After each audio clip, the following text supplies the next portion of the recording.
Hi, I thought this would be a good time on a Sunday when all we're thinking about is football to discuss the week, because the week that's coming up is going to be kind of amazing. How can it beat last week? Well, it can't beat last week probably as a Tesla investor, but in general, I still think it's going to be a week that we're going to be wanting to pay a lot of attention to.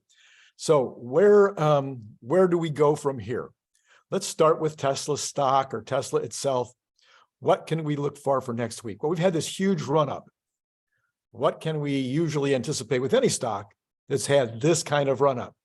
Some kind of sell-off, except we ended the week on the high. What does that always mean? When you end the day or the week on a high, generally that means you're going to have a continuation rally. So those are that's all I got to give you. I'm not selling or buying anything next week. So basically, I'm thinking that we probably have a continuation rally on Monday, and then the news is going to take over, and we'll talk about the kind of news that could break the rally next week or make the rally next week. And it's going to be, it's just that kind of a crazy week. So probably we're looking for a breather in Tesla stock next week, maybe down, maybe flat, maybe a little bit up, but I don't think we'll continue to see the kind of huge increases. Certainly don't want to, not likely to see another 10% day on Monday or 2 days in a row or something like that. So that's just my call. I bet you I'm right on that. I bet you I get the win. Okay.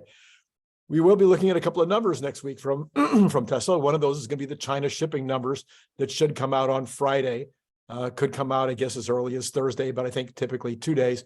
But somewhere next week, we will get the China shipping numbers. Well, you know, how do we have a clue as to how many were shipped in China that were already in process? And then there's going to be how many are in process at the end of January. I don't think we're going to be able to read a lot into those numbers on Friday, but people will make an attempt to. The bears will paint it terrible and the bulls will say it's wonderful. And we know that there was a lot of shutdown in January because of Chinese New Year and because of the ramp at the beginning of the month. So what the numbers turned out in China for January are probably not very relevant and probably going to be really hard to tell on Friday when they come out. But it's a heads up that could affect the stock price, could affect the story. As you know, I'm a big guy about the narrative when it comes to Tesla. Tesla is a story stock. Keep that in mind. Okay. Number two, the macro is probably going to have a big effect on Tesla this week.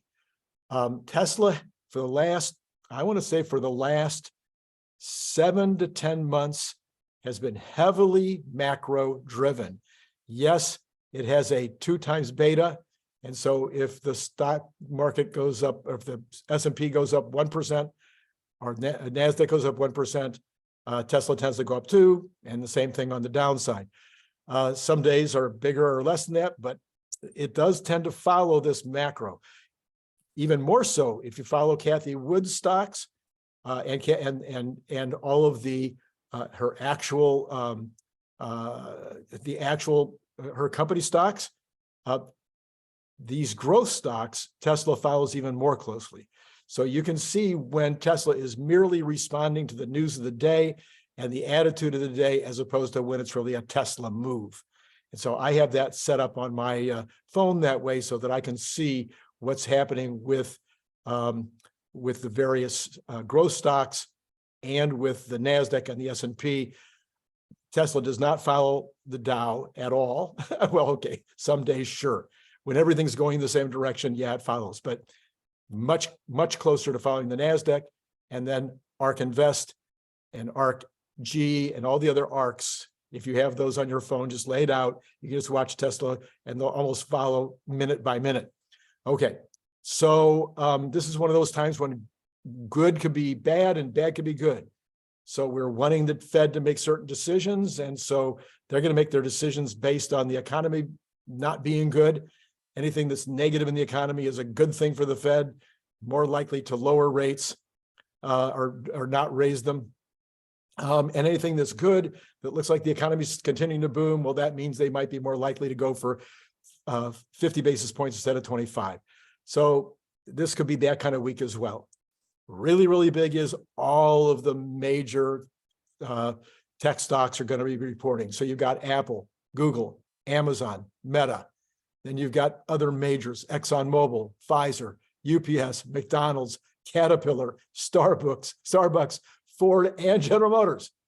Just a few major companies with that all going to impact the stock market. So you're going to watch these. You won't have to even watch them. It'll be headlines on CNBC or whatever you follow, Fox News, Business News, whatever you're following. The headlines are going to be there all week long, letting you know, oh, General Motors beat or missed, and IBM beat or missed, and Apple beat or missed, Google beat or missed, et cetera, et cetera. So as we see these beats and these misses, it is going to send a signal. And again, it could be bad as good, good as bad. It's really going to be hard to know this particular week unless there's some significant trends. Watch the trends, not so much the individual plays. If we see that all of them are missing, all of them are giving poor guidance, well, that's going to be possibly bad as good in terms of how the Fed's going to act. If we see that all of them are beating and all of them are giving mediocre to good guidance, that could be good as bad. So anyway, that's a major part of this week is going to be all those announcements. Number two, the PMI is coming out this week, the Purchasing Managers Index. I bet you don't pay any attention to that at all. Well, business owners pay a lot of attention to that. And the Fed pays attention to it. What the purchasing managers are paying, how their prices are going up or down is going to feed through to retail and then to consumers, to retail purchases. Well, purchasing managers at retail, but you got purchasing managers at wholesale and purchasing managers at manufacturing and purchasing managers at import. So you have all these people at all these levels. If the chain is seeing prices go up, then that's going to flow through to retail at some point. If the entire chain of purchasing agents are seeing things flatten or go down, then that's going to end up flowing through to retail. So the Purchasing Managers Index is one you should be watching if you're not. We also will get the unemployment numbers. First, we'll get the ADP numbers on Wednesday, and then we'll get the federal government numbers on Friday. What we're looking for there is, of course, we'd like to see more growth in employment, and we'd like to see less unemployment. So we'd like to see the unemployment numbers stay the same, but then there's what the Fed's going to do with it. So flat to unemployment going up a little would be the bad is good scenario. If we see that unemployment actually drops at this point, and we have fewer people unemployed, this would not be a good sign at this point. So we're hoping for flat to slightly up would be kind of the perfect scenario. Okay, my channel is going to be extremely active this week. I just want to give you guys some heads up. Monday morning, I'm going to put out my new catalyst list, and I promise you, you don't want to miss this.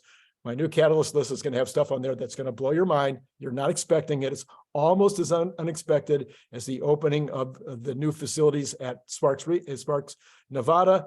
That was about as big a headline as I could ask for this year from surprise headline, I guess. I got some other headlines I'd like to see, but a surprise headline, that was pretty big. Well, I think a couple of things I'm going to suggest on Monday morning might blow your mind almost as much, and I'm probably wrong. Well, but I might be right.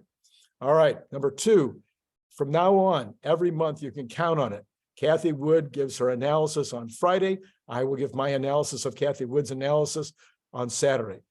So if you don't listen to Kathy Wood, you should. It's 45 minutes a month that you should be absolutely riveted by what she's saying about the economy, because she has a very long history of very solid analysis of the overall way that the markets are moving, what the KPIs, the key performance indicators mean in the market, and what the expectations will be long term. Plus, she's a big Tesla bull, and she's huge on anything that's disruptive.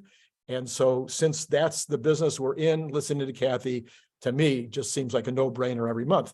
Having said that, you might even if you listen to her, and especially if you don't, you might enjoy hearing my analysis of it the next morning. So I'll be producing that every month from now on. You can count on it.